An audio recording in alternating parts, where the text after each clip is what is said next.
Welcome, everyone, to DEI After 5, the show that focuses on topics across diversity, equity, and inclusion with some of the brightest minds in the industry. Here's your hostess, inclusive culture curator and coach, Sacha Thompson.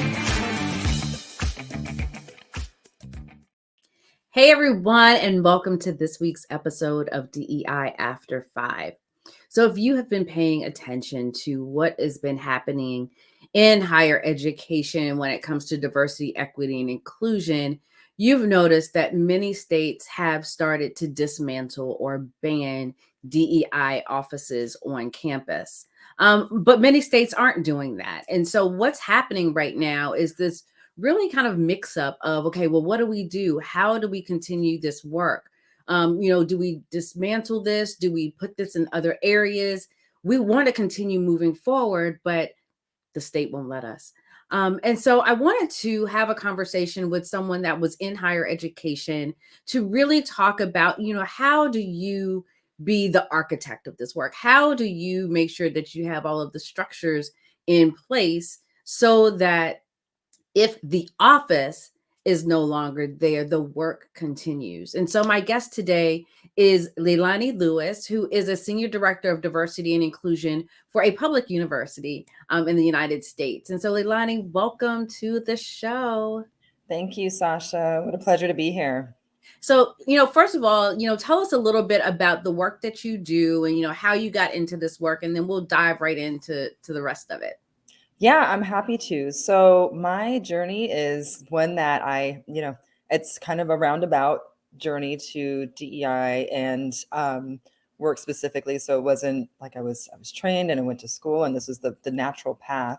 I actually started in the arts, and I was in my early education at a university was in art history. I was interested in museums and interested in art and art history. So particularly looking at Black and Indigenous artists. And that was sort of my path. So I ended up working for a local culturally specific museum for several years.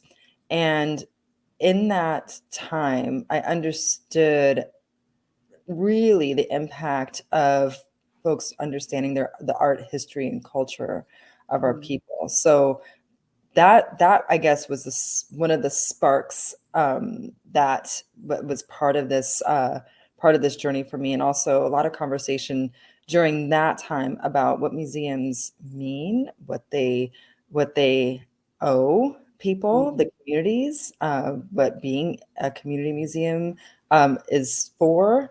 And it really ended up being that I care about education. I care about people feeling connected to their history and culture.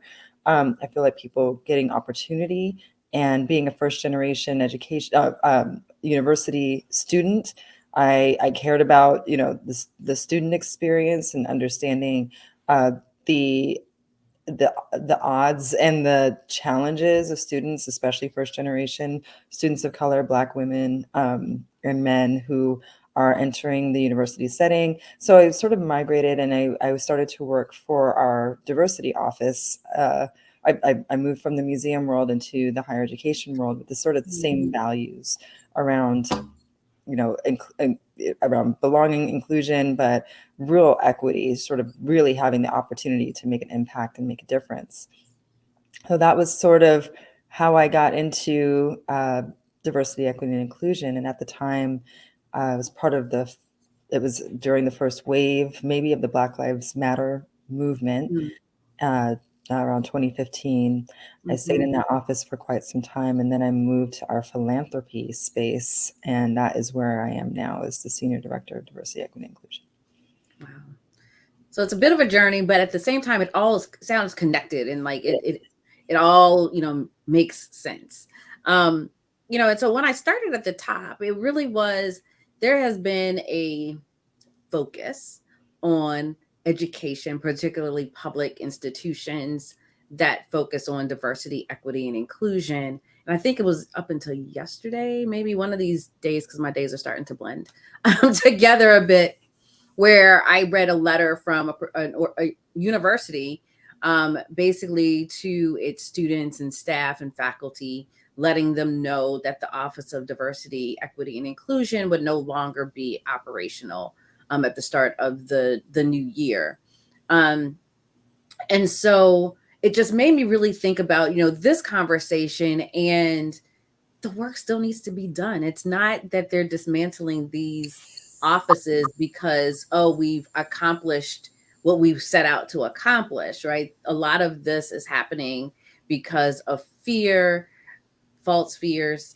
A lot of people not feeling as if they will have the positional power that they've had before if we start focusing on equity, all of these things that are really at the root of why they're getting rid of these things.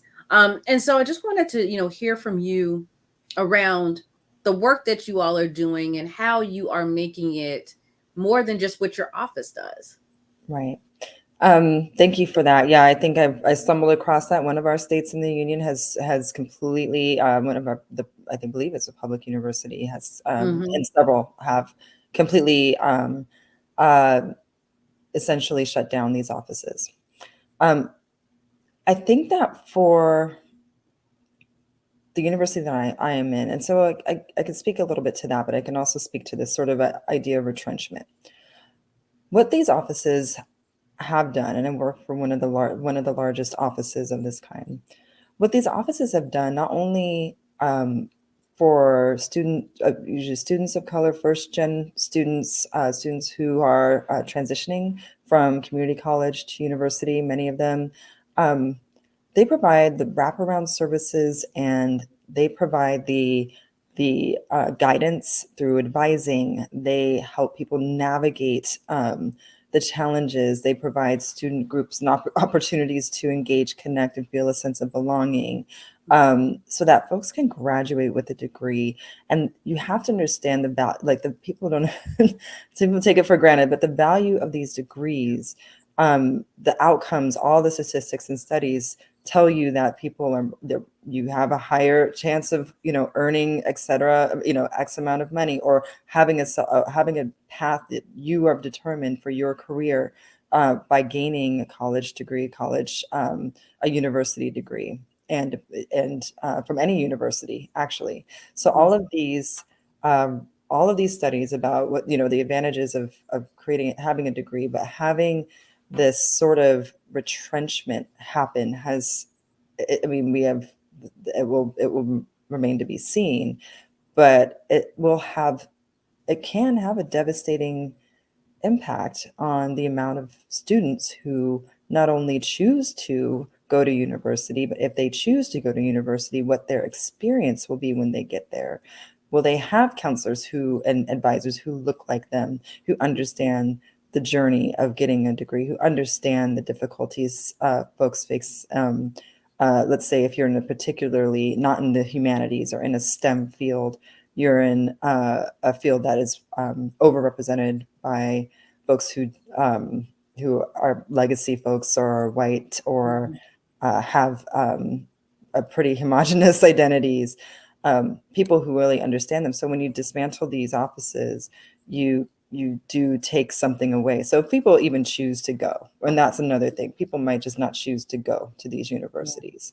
And then people might have the experience that they have. It can have a real impact. You touched on something too that I think is starting to come out of this, is this refocusing on, if we dismantled these offices, right? And we understand the challenges that come along with that, because these offices carry a heavy weight. I can speak to my own experience I lived in our office of multicultural affairs when I was an undergraduate, right? Like if I wasn't in class or in my room, that's where I was. And I learned so much from that space, and that is the foundation of why I do the work, that I do now. But it's also, universities really stepping back and say, okay, if we are getting rid of this office and the support that this office provides to these students, right, these particular groups of students, be it by race and gender or sexual orientation, or, first year students, first generation students, then we need to look at how what we're doing with our legacy as well. Mm, And you're starting to see a good number of universities getting rid of legacy admissions as part of that process, because they're like, if we're going to look at this from a lens of there should be equity, right? Or equality, because they're not even talking about equity, they're talking about equality. If we're going to get rid of this support, then we need to get rid of this support too. And students need to come in on the merit of their grades, their experiences, et cetera, and not because their parents went to school here, or right. not because their parents are writing a check to pay for the theater down the road, right? And so I think there's this reckoning that is taking place of, oh, wait a minute, we didn't think about, if we ring this bell, the ripple effect that that could have on what so many folks of privilege have been leaning into, right? You know, Right. you spoke to it of, when you think about it historically, even going back to the 80s, the mindset of the Reagan administration was, we don't want this to be cost effective, right? And so now this is why we have the issues we have with student loans, et cetera, because they wanted to price certain groups of people out so that only the privileged could have access to higher education. Now we're in this space, you know, to your point, people are making choices of, do I even want to go? Do I need to go? Is it Right? valuable for me? Yeah. Right. Is it worth it? You're seeing this push for trade schools. There needs to be a push for trade schools anyway, right? That's education as well. But it's this reformulation of, you know, what is important, what is necessary, and what has been manufactured to be necessary. You know, the other piece of that is, you're starting to see, especially in tech, I'm seeing this more in the tech space than any other space. Do you even need a degree to do this job, right? If there's certifications, if there's other things that you can do that don't require a 4-year degree, but you can still get a 6-figure position within the tech industry. And so, you know, when I think about this dismantling of DEI on college campuses, it really is opening Pandora's box, because now it's starting to really make this reevaluation of of what is truly necessary, right? Exactly. Um, even so, Hmm. it is one part of a system of inequity that Yeah. the United States, in the United States context, that we have to look at, right? It's the pathway. Even we do away with legacy admissions, it's the schools that people have had opportunity, the preparation that people have been able to Hmm. get for, even considering university, as a path for them. Um, it is it is the tracking that happens. It is the, Hmm. the ways that people are segmented and separated inequitably to have access, to make it an option. And a lot of my consideration is about equity. Equity is about the opportunity to have that as an option. The choice is just as much yours as it is mine, Yeah. and that is just not the case. The pathway to get to university for many folks, and not just folks who are, people economically disadvantaged or have, geographical, challenges. There's a lot of reasons why the pathway to, university is not as smooth as it is for others. Even in the, you know, getting rid of legacy as a consideration for admissions. Um, I live in a state where affirmative action has been in effect for just about 20 years, if not just a little longer. Anti-affirmative action. So Hmm. anti-affirmative action. So there are no decisions of admissions that are based on legacy or that can be based on race. So even our scholarships can't be sort of race-based scholarships. There's there's been a way that the DEI office, or the way that we have been able to still, um, bring a great diversity to our student body that requires this ingenuity and reframing. So Yeah. I'm just gonna get real. I believe in the ingenuity of our people and the people Find that a who way. have found a way to make a way Yes. into what they need and getting what they need. I saw and I've seen this. So people we will do gymnastics, yoga, and every which way to um, get our students the support and systems, the supportive systems that they need. Yeah. Um, but I'm speaking generally here because I worked in an office that was student facing, and I now work in a philanthropy space that is Mm. a different orientation and looking at staff and workplace issues specifically, as well as engagement Mhm. issues. So I'm a little I'm connected, but I'm not as upfront with students and the impact yet. But it remains to be seen, and I think that this retrenchment is um, a lot of it is part of the federal mandate, but also probably just remembering that we've struggled here before and we Yeah. made a way before. So Yeah. And when you said that, I think in pictures, right? So mhm. um it reminded me like when I was in undergrad, some of our best supporters were the staff Yeah. on campus, right? It was the men and women in the cafeteria that would be on us because they were from the community, right? They were Mhm. the black and brown faces that we saw on campus. And so I remember going into the cafeteria and having Miss Ernestine say, "How'd you do on your exam?" And I'm sitting here trying to figure out like how she know she knew everything about everyone, right? And so the relationship I thought I had with Miss Ernest, she had with every single black student on that campus.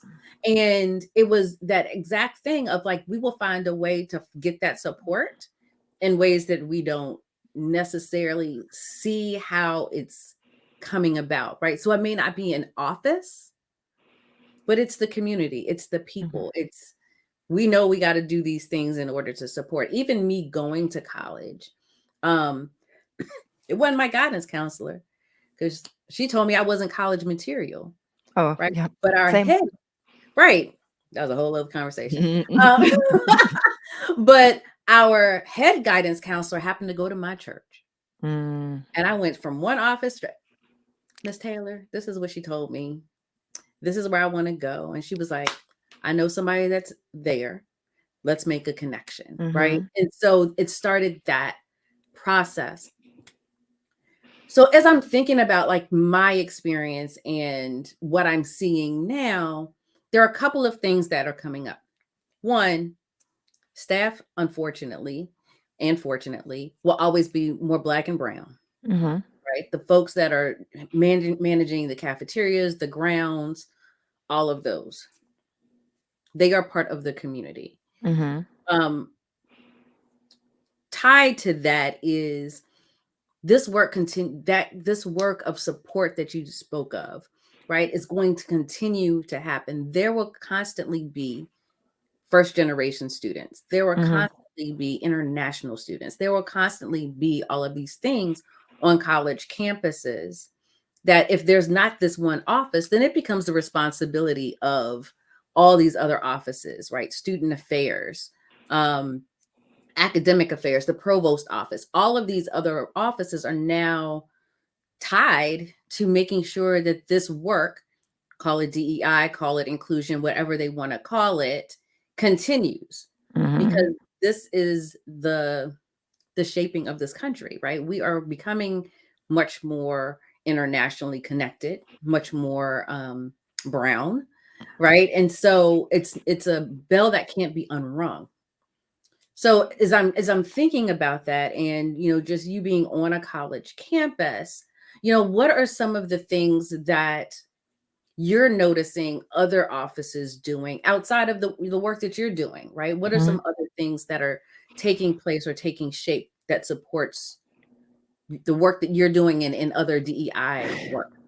Yeah, I think you're absolutely right. I think that having this work to kind of disperse among, it becomes the responsibility of the whole university, all of our systems, all of our processes and offices to hold these values, right? We hold the value that all of our students deserve, and they're not going to all get it, but they Right. deserve to have a great education and a great community that not only wants them to survive, university life, which can be very challenging, but thrive. And in Mm-hmm. order to do that, you have to think about the needs and understand students and whatnot. So kind of having this sort of shared value of lifting each student and ensuring that they're able to connect, build the community they need to build in order to feel grounded. A lot of students come in from out of state. They're coming the first time away from home. Some of them, they're parents. They are parents themselves. They're come as the first time to university. They're maybe middle age. There are spaces for them, and there are places and people that they can connect with so that they can have the educational experience. But and they can not just go to class and go home and go to class and go home, but or go to class and go back to their dorm, but actually know that there are people who care and connect with them. And I think that that's sort of an essential role that these DEI offices play, and including just the logistics of getting signed up for things and dealing with an issue or whatever it is sort of ways that you have to navigate higher ed that are not always intuitive, or just like people just know them, right? Yeah. Especially if you're first gen. So having that sort of the idea, the spirit, or the shared value dispersed among a university, very critical. But also, so in our in ways of engagement, in terms of engagement, even the ways that we engage, and we think about this quite a bit, when we think about our donors want to hear from students, and people Mm-hmm. who give to the university want to hear from students, and how, I mean, there's been deep work in how to think about that engagement in a way that's non-exploitative of a student's experience. They don't have to, the philanthropy and the conversation around philanthropy has changed from this sort of conversation of charity, or giving to us, Yeah. a student who has this, terrible, sad story. You're saving this sort of savior complex. So when I talk about doing deep work and embedding it in the system, I mean, it is it is really excavating what some of the Mhm. barriers and issues really are, excavating them and saying, okay, how can we address this? What are some of the ways that we can go do things?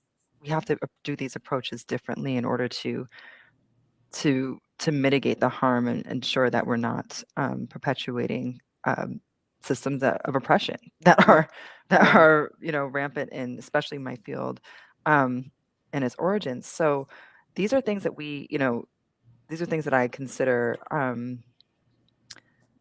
when I'm thinking about systemic change or transformation.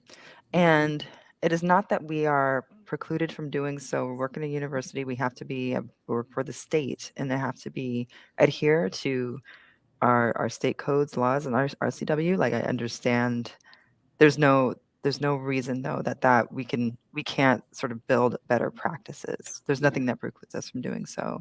Not just build better practices, but really build a vision for where we want to be, what kind of organizations we want to have in Mhm. service of the universities we are in, and what kind of space we want to be for employees, what kind of space we want to be for students. Like I said, the arts background, it connects. I worked with visionaries, people who imagine better worlds, people who imagine better spaces. They paint, they sculpt, and they write about, you know, where they write out a vision, or they think about it visionary Mm. in a visionary framework. And that's sort of where I operate from in this DEI space. Not always conventional, It but goes back to what you said earlier about, having to be creative, yeah. having to um, be innovative in these Mhm. spaces, right? Now that these barriers are up, that doesn't mean to stop. That means, okay, now we really need to tap into the creativity of who we are, and how do we still get to the end and be resilient in pushing forward in what we do. And so, to your point, especially philanthropy, one of the things I was saying this to someone the other day. I've graduated from 2 universities. One, they have my phone number on speed dial, right? Like the philanthropy office does, career services does, like all of these offices. I have been president of our Black alumni group. It seems like once every 10 years. Like it's just, I'm like every 10 decades they call my name. Every 10 years they call my name. And what's interesting about that is I absolutely don't mind when they ask for my time, talent, or treasure, as one of my mentors would say, because I'm connecting to the students, right? Like they're seeing someone that looks like them, that has a different experience or some similar experience to them, down the line, right? Like they're seeing the end goal through the work that I'm doing with them. Whereas the other university, they only call me when they want money. And so for me, it's hard for me to give in that way, because I feel like there's so much more that I can do. You just have to do the work to tap into it. And they're operating in this very, well, this is how we've always done this. And so as you're talking, I'm like, it is really thinking about how do you do this in a way where it's not exploiting? How do you do this in a way where you're creating community? How do you do this in a way where if all of these other resources were to go away, alumni and other folks still want to be engaged and will still help you get to the end, because you've thought of ways to re-envision kind of the path, right, to get there. And so, yeah, I'm just, again, have an art background a little bit, danced for a little bit. So right. I'm like, Oh, that's fabulous. I love it. that creativity. I'm like, yes, like I absolutely see that. Because this is now our new normal, right? These fights, these legal battles around what we can do in diversity, equity, and inclusion, or who can benefit. Like there's a lawsuit out now saying that white men are being discriminated against in an industry that's 92% white men, right? Like help me understand. Make it make sense. Make it make sense, right? So it's like I get it, and these issues are going to still arise, but we also have to put on that armor and realize, okay, we can't just back down. How do we continue to pivot? How do we continue to innovate? How do we continue to push forward? How do we continue to use resources in different ways in order to get the end result? Absolutely. And that is exactly the tact that I'm able to take. Holding the DEI, and I know you've spoken, or you've had these conversations. I'm in a DEI position. I'm an inaugural position in the organization I am in, of over 700 employees. I have one employee myself. I am in a position. I'm in a particular position. So the only ways, and I think that this is in this particular part or field of fundraising in higher education is under, and I'm optimistically saying under an transformation. We're transforming the way that we do this work. I'm hoping to lead and follow in this transformation, as so many brilliant people are contributing to reimagining the ways that we do this type of work and philanthropy in higher education. That's exciting to me. That's why I stay in it. However, the reasons I'm able to do some of the things and this is something I think about and grapple with all of the time, all of my working hours, is how do we push this forward, ensure that we're doubling down. The only way I'm able to do that, and this is the luxury that many and even a privilege that I think many of my counterparts in other spaces have not had, is leadership support. I have incredible leadership support. I have incredible, uh, colleague support. Not 100%. That's fine. That's fine. That's not. I didn't get into this to make everybody happy. This is not. Right. This is not the job. The job is to bring about important transformation that's going to elevate and improve the work that we do, so that we have, if you so choose to engage, you can, and you will find a great way to do so, and we will help you find that. That is what I do. So that is not, again, this is a lot of people that I have talked to are that they don't have that leadership support. They don't Yeah. have the colleague support. They're under sort of a management system that is um, that is deeply entrenched in what they want to do and for how long they've Mhm. done it is Old school higher education. Just exactly exactly. I can But say it, right? it's That's what not it for the is. faint of heart. So I never, I steer away from advising people, but I won't put myself in a situation where my mental health or health is compromised Yeah. for this because I need to be strong. So I tended or lucked into into a role that allows me that incredible leadership support, and I have an incredible leader. That I report to that's supportive and understands. Mm. Um, but I also, I have to, I'm innovating. I'm doing things that, sometimes HR does not like. Like they don't, but it's still within the bounds. I'm pushing Yeah. boundaries because I'm getting ahead. It's so important to me. Mm. And, and we have to, you know, if I'm able to say, okay, this is a visionary, I've created a strategic plan that offers a vision of what this organization could look like in 3 years, in 5 years. That vision, we can build around that. We can move around that. And I Absolutely. don't want the people who are, you need somebody new to do it. You can't have the old people do it. But Yeah. Yeah, right. You need some fresh, innovative things that are going to push it to the next level. So exactly. Leilani, you actually did a really great transition just now because I was going to ask you, like, what are the things that you do to take care of yourself, right? You talked about not being in a position where, you're stressed out constantly because of the environment, so what are the things that you do to fill your cup, to take care of yourself? Thank you. You know, one of the things I've learned is I need to connect too. I connect with people in my field. I connect with our university diversity office, Mm, the officer, um, because he's brilliant and he has an approach to this work because he's in conversations and in spaces that are sometimes, frankly, if not challenging, then hostile. mm, um, and to watch somebody else navigate. So connecting and talking and sharing. I think this is my experience. What is your experience? mm, That's really useful. The other thing is, I have worked very hard to stay focused on the vision, and it is and co-create. I work with people to formulate the work, to embed it. I bring people mm, in and I collaborate. I talk to people who are my, who are not bought in, not interested.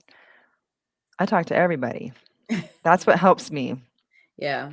because the more I understand where people are, the better I can do my work. I'm in belonging business. Like I'm in a business that how people belong. I have to understand Mm, you over here and you over here. So I do a lot of deep listening that helps me. Otherwise, um, to be honest, I've practiced at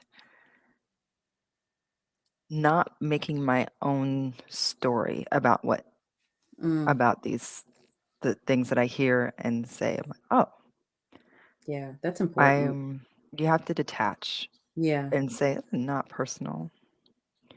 They try to make it personal. It's not personal.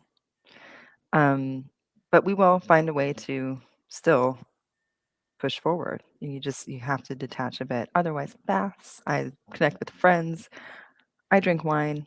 I you know, I That try not part. to I try not to, to I try to bring a lot of joy and levity. And I do that in what I do. Like this is not we're not sitting here talking about um how painful, how truly, truly painful oppression is. And I get this from my father. He's a great sense of humor. He was born in New Orleans in 1924, Mm, a much older father.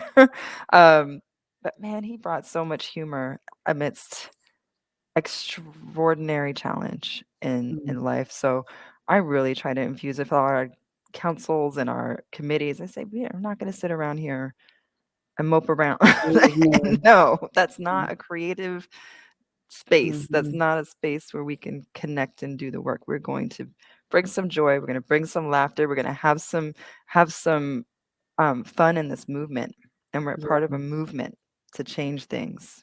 Wherever little pocket of change we're going to make, we're going to make it, but we're going to laugh Yes, and bring some smile levity into it. and levity and have a good time and connect. And man, it changes the tone. It changes it. People get excited. We have a volunteer Yeah, committee that people don't want to leave because they're yeah, like, this is the best meeting of the day, of the week, of the month, of the year. This is yeah.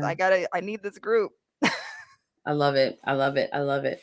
Leilani, if folks wanted to get in contact with you, right, stay connected, what is the best way for them to do that? They could contact me via LinkedIn. I'm available. That's the best way. I check it very often. I check my messages. So if they want to contact me, that's a great way to get in touch. Wonderful. Thank you so much for having this conversation with me today. I've had other guests that are in higher education and they kind of pivoted out to do consulting work, but to talk to someone that's still in it, that's still pushing forward, I truly appreciate. I keep my big toe in higher education a little Yeah, bit, so it's great. I'm always very connected still. So I love having conversations like this because it is so important, and it's what we're doing with students. um that's the future of business, and so just Absolutely. keeping that in mind as we're making sure that they have the tools and resources and support that they need to create and continue to build more inclusive workplaces and communities. This work here is critical to that. So thank you for the work that you do. Thank you, Sasha. Thank you. And Your wisdom and insights were so illuminating. Thank you. oh, you're very welcome. And thank you all for watching and tuning into this week's episode. Be sure to follow us every Tuesday at 5:15 p.m. on YouTube or your favorite podcast platform. Be sure to like, share, subscribe, tell all your friends about it. And until next time, have a good one.